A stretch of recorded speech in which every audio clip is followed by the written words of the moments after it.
Ang palaka at ang kuhol. Sa tabi ng isang tahimik na lawa, naninirahan ang isang mabilis na palaka at isang mabagal na kuhol. Kohol, ang bagal-bagal mo. Isang lundag ko lang, nalilibot ko na ang lawa. Totoo, palaka. Mabagal man ako, pero tuloy-tuloy lang ako sa aking ginagawa.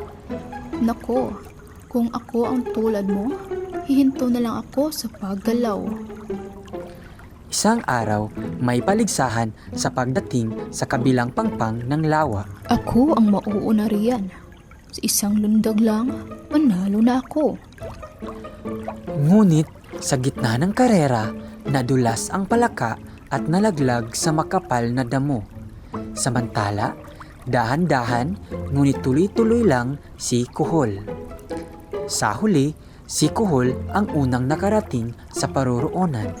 Hindi ko akalaing mauunahan mo ako, Kohol. Hindi sa bilis na susukat ang tagumpay, kundi sa tiyaga at pagtutok sa layunin.